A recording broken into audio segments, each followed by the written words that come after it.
ஸ்ரீ மகாகுரப்யோ நமஹ. ஹரிஹி ஓம். சதாசிவசமாரம்பாம் சங்கராச்சார்ய மத்யமாம் அஸ்மதாச்சார்ய பர்யந்தாம் வந்தே குரு பரம்பராம். GeM TV நண்பர்களுக்கு எனது வணக்கங்கள். இன்றைய நாள் அனைவருக்கும் இனிய நாளாக அமைய எல்லாம் வல்ல இறைவனை வேண்டி இன்றைய எம்மதமும் நம்மதமே நிகழ்ச்சிக்கு செல்வோம்.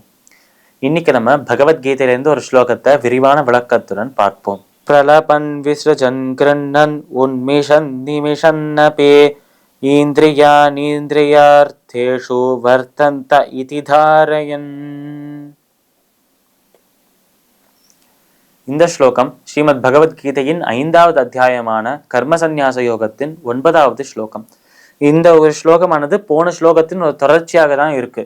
அதனால் போன ஸ்லோகத்தில் நம்ம என்ன பார்த்தோம் என்றால், கிருஷ்ணர் சாங்கிய யோகியின் அந்த குணங்களை பத்தி ஒரு சாங்கிய யோகியை டிஸ்கிரைப் பண்ணிட்டு இருக்கார், ஒரு சாங்கிய யோகியை வர்ணனை செஞ்சுட்டு இருக்கார் கிருஷ்ணர்.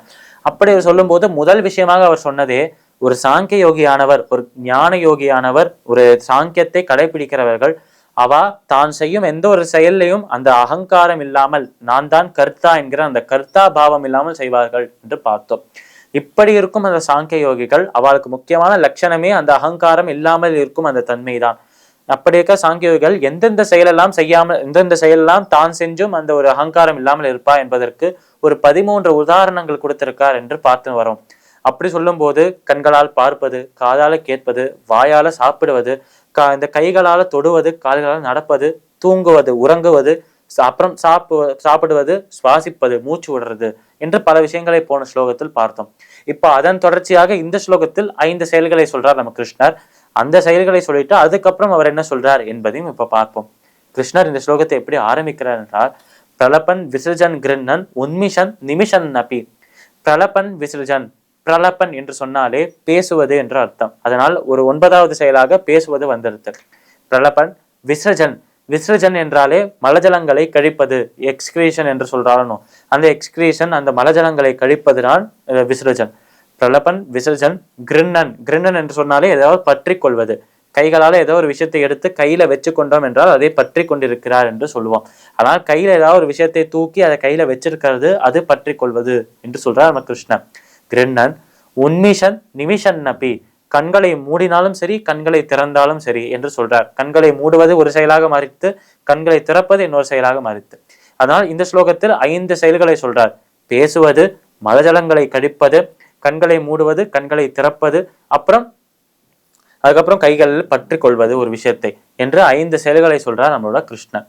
இப்படி இந்த 5 செயல்களையும் முன்னாடி இருக்கிற அந்த ஒரு 8 செயல்களையும் சேர்த்துக்கொண்டால் 13 செயல்களாக மாறுறது.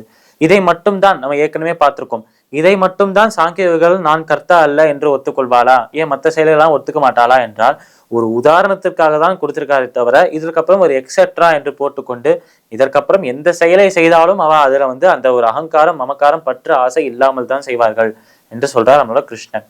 இந்த மாதிரி சாதாரண விஷயங்களோட பலனை துறக்கக்கூடிய இவர்கள் அசாதாரணமான விஷயங்களை பலனை துறக்கக்கூடியது அந்த ஒரு தகுதியை பெறுகிறார்கள் என்று சொல்றார் நம்மளோட கிருஷ்ணன். இப்ப அதுக்கப்புறம் என்ன சொல்றார் என்றால், இந்திரியார்த்தேஷு வர்த்தந்த இதிதாரயன். அதாவது இந்திரியங்கள், புலன்கள், இந்திரியார்த்தேஷு புலன் நுகர் பொருட்களில், ஏற்கனவே நம்ம பார்த்திருக்கோம், ஒரு புலனால் அனுபவிக்கக்கூடிய ஒரு விஷயத்தை புலன் நுகர் பொருள் என்று சொல்றோம். அதனால் புலன்கள் புலனுகர் பொருட்களில் அந்த யாகத்தை செய்கிறார்கள் என்று நம்ம போன அத்தியாயத்தில் பார்த்தோம். அதை தான் இந்த இடத்துல நினைவூட்டாராம் நம்மளோட கிருஷ்ணன்.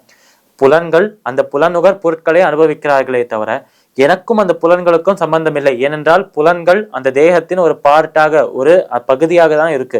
இந்த உடலே நான் இல்லை என்று சொல்லும் போது, இந்த ஆத்மா தான் நான் என்று சொல்லும் போது, இந்த உடலுக்கும் எனக்கும் சம்பந்தம் இல்லை. எனக்கு இந்த உடலுக்கும் எனக்கும் சம்பந்தம் இல்லை என்றால் அந்த புலனுக்கும் எனக்கும் சம்பந்தம் இல்லை. அப்போ புலனுகர் பொருட்களை அனுபவிக்கும் போது நான் அந்த புலனுகர் பொருட்களை அனுபவிக்கிறேன் என்று என்னால் எப்படி சொல்ல முடியும்? அதனாலேயே நான் இந்த செயல்களை செய்வதில்லை என்று சாங்கியர்கள் சொல்வார்கள். ஏற்கனவே நம்ம பார்த்தோம், எந்த செயலையுமே அகங்காரம் இருக்காது, நான் கர்த்தா என்கிற பாவம் இருக்காது.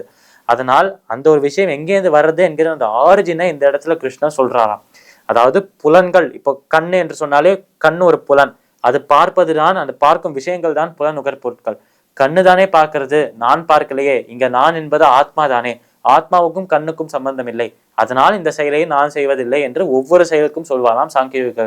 அப்பேற்பட்ட மேலான புருஷர்கள், அப்பேற்பட்ட மேலான மகாத்மாக்கள், அவளோட குணத்தை தான் நான் இப்ப சொன்னேன் அர்ஜுனா என்று சொல்லி இந்த ஸ்லோகத்தை முடிக்கிறார் நம்மளோட கிருஷ்ணன். பகவத்கீதையின் 5வது அத்தியாயமான கர்ம சந்நியாச யோகத்தின் 9வது ஸ்லோகத்திற்குண்டான விளக்கம் இதுவே. மீண்டும் நாளை சந்திப்போம். நன்றி, வணக்கம்.